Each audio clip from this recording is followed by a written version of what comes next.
Welcome to Mechanic. Today we have a 2008 Chevy Silverado 1500 here, and we are going to go over the process to be able to replace the rear brakes. These are drum brakes in here, and so they're a little bit more involved and a little bit more of a pain than your standard disc brakes. But this model happens to have these.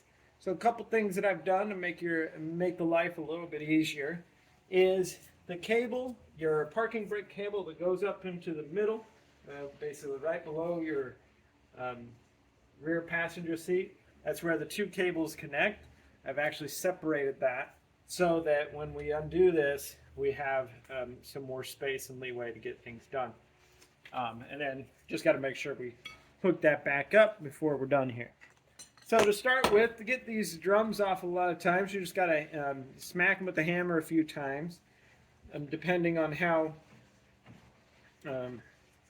stuck they are. When you smack it with a hammer or with something, it makes the brake shoes generally back off sometimes if they're stuck there.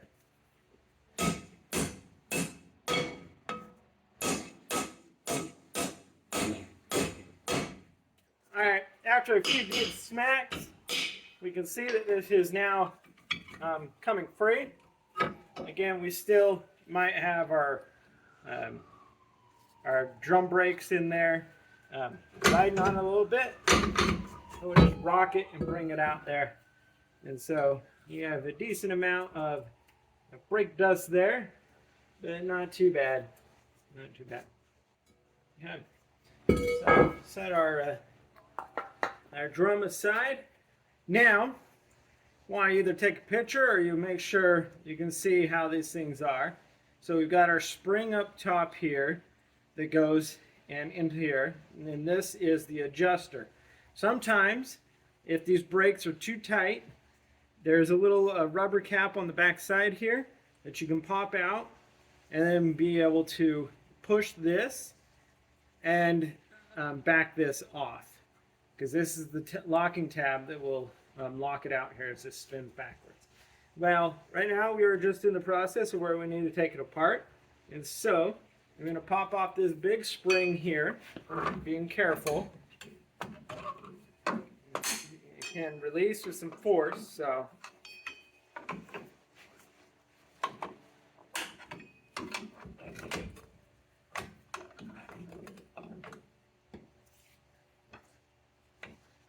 All right. So we've got that portion undone.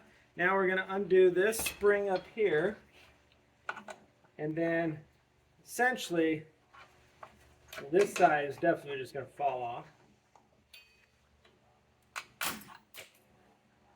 Well, watch yourself. All right, so we now have that out. This piece is going to fall out, so we'll just pull this out and keep that, because we're going to reuse that, as well as this little clip we reuse. And then being able to get this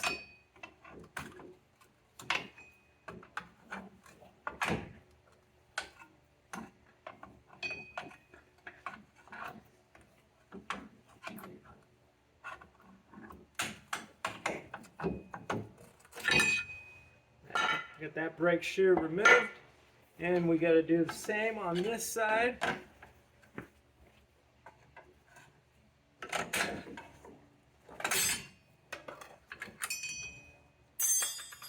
Pop that out. You don't have, but now this side is the one that will always be a little bit more, because we have this clamp here. So we're going to pull it this way, and then you see this there's a little tab here. We just need to press it down.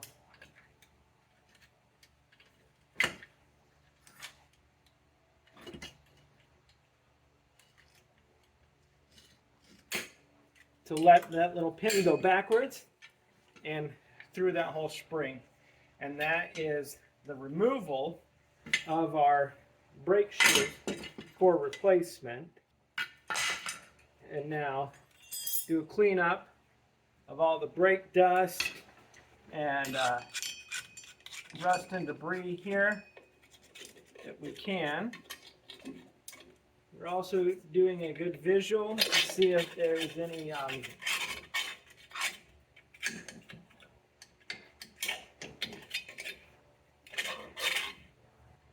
brake fluid leaking from our little master cylinder here. So I'm going to spray that off first, and then we'll pop these covers a little bit and see if there's any fluid inside here that's been leaking out. If so, this is a simple couple screws on the back, and the brake line, got to undo that to be able to replace it.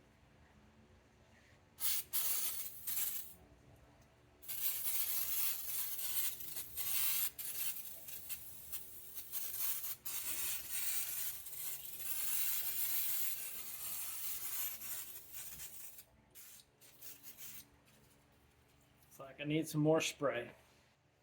All right, welcome back. So, checking these dust boots to see if there's a bunch of fluid in there, and there's not. So we're good there. So these brake caliper, our little caliper pistons are in still good order.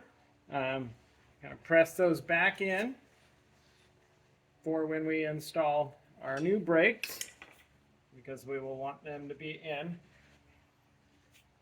And then now, one good reason to separate this cable is now we get more space out of it through here for when we install the new one. So you're going to take your new brake shoe and we slide it over this cable, and then there is a down in here where this cable runs through, or the spring. So we want to make sure that we get this to go through that. But the biggest thing is on this side, we're making sure that as this comes through, we may need to press it down a little bit, the little locking tab clip, so that the cable will come through, and now it pulls back and it locks into position right there. And so with that little kind of the spring piece there, that holds that up into the tab connect like we need it to. And then being able to put this up here, and we've got to run our cable back through.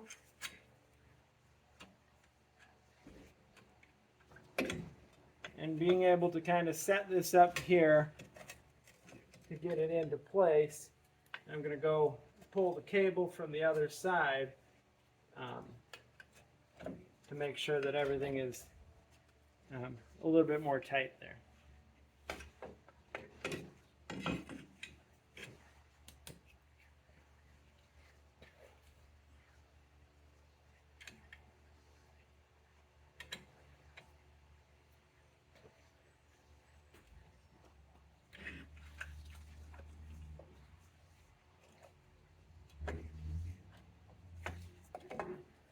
Okay, so kind of sitting this into place where it's supposed to be. We're holding it in there. I'm going to take a C-clamp and just be able to essentially put it here and hold this brake shoe into place. This is the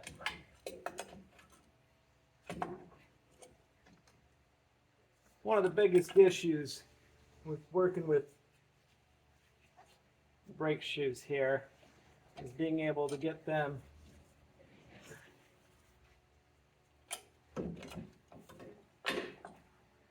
holding together while you put the rest of the pieces together.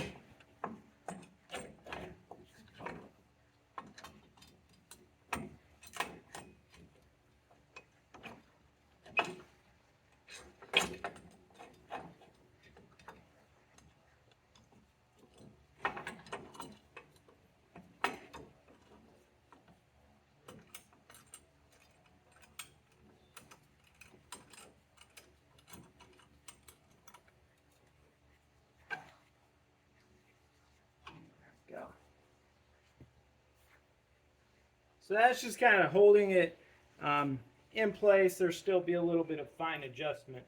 We got our big spring piece to put on here. We can put it over this one, kind of over the center clip, which my clamp is not helping us in the right spot.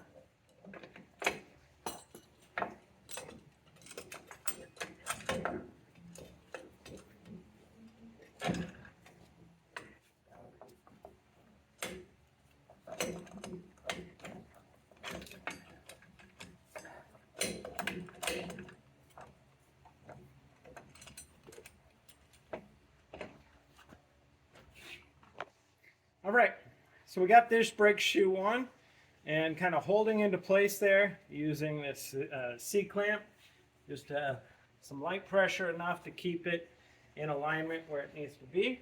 And then now being able to get the other side kind of up in there, pulling that big tension spring from the back side, and then getting this lined up there. And so essentially held into place. And now it's a matter of getting these springs, this big piece into the hole there to get everything to stay where it's supposed to. Come on.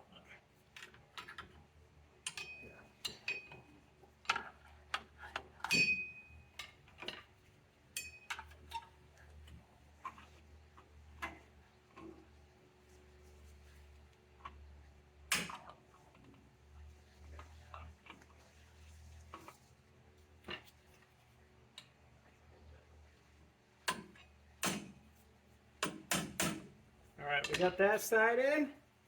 Going to work on,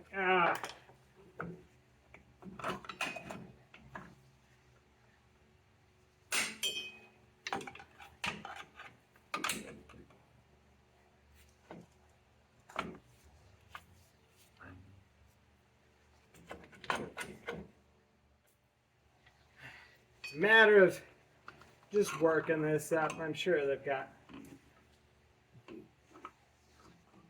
actual different tools for this, but we work with what we got.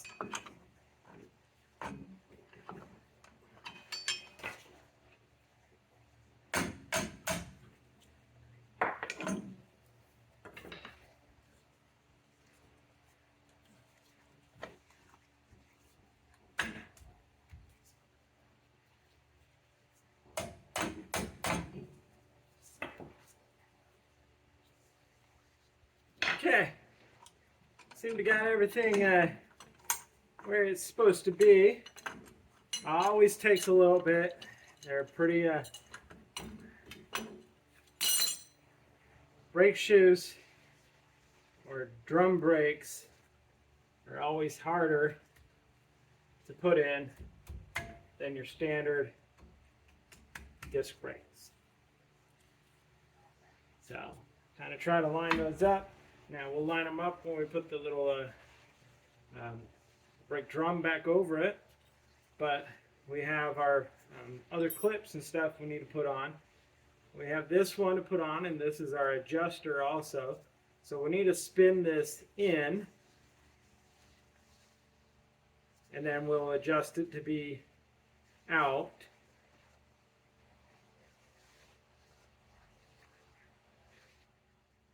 So sliding it in, we've got this tab here, and then this longer tab there, and the small one on that side. And so that way, we're able to get that in there. Still got to go a little bit more. You can also pull these shoes out a little bit and put this in here, but it seems to work. And now holding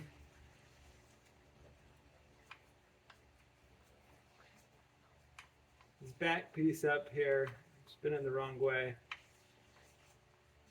we can spin it until this is just snug at the moment.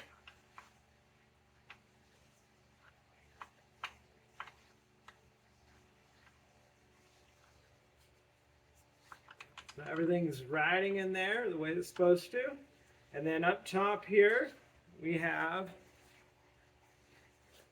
our little connector. And so what this does, once we put the spring on, this, as this adjusts in, it sets the width of the brake so that when you apply your foot pedal brake, it pulls it out like that. And then your parking brake, when you push that, it actually pulls it out and expands it out. So you may need to do some fine adjustments here at the end.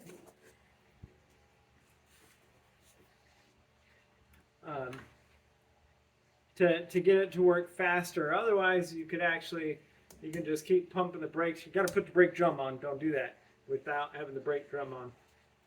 But you can constantly move this, and this is going to move out. It's just going to be a lot slower than if you get it manually done, where it's just before it touches the drum, and so it's adjusted so that when you apply brakes, you're able to stop your vehicle.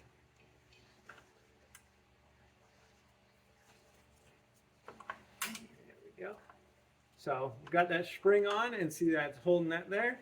So now we'll get the drum. We can put the drum on, and we can see how much adjustment we need to do to be able to get this all fairly tight, but not too tight.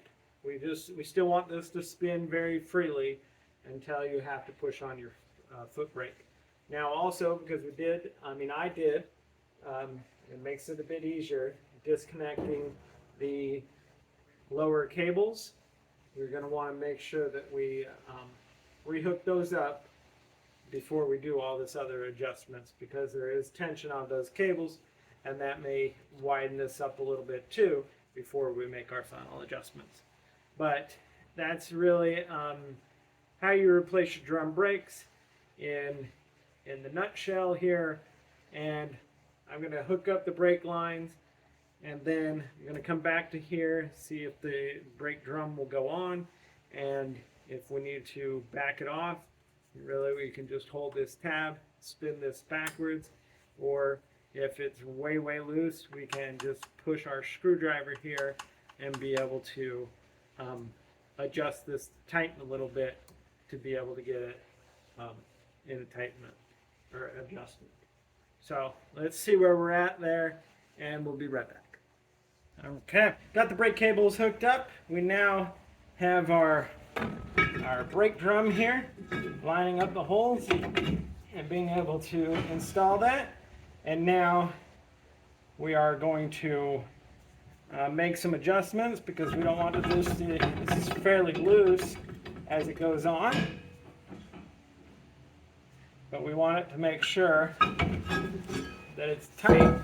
So we're just going to advance the adjustment there a little bit.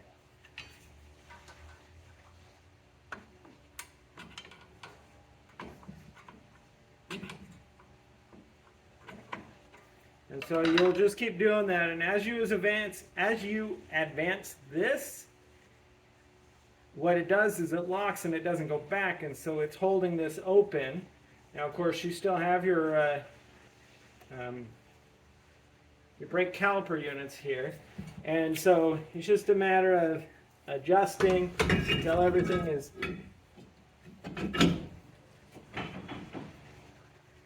so that the brakes will apply when they need to, and when you put the parking brake on, your parking brake locks on. And so it's just a matter of taking on and off, and then if you need to back it off because you got it too tight, you're able to go through the little peephole back here in the back and adjust it up. So that's what we're going to do, is get this all adjusted up, and that would be how you would replace your rear brake drums on a Chevy Silverado of a 2008 or anything similar with brake drums like this on a Chevy product. Thanks for watching Mechanic, where you can be the mechanic.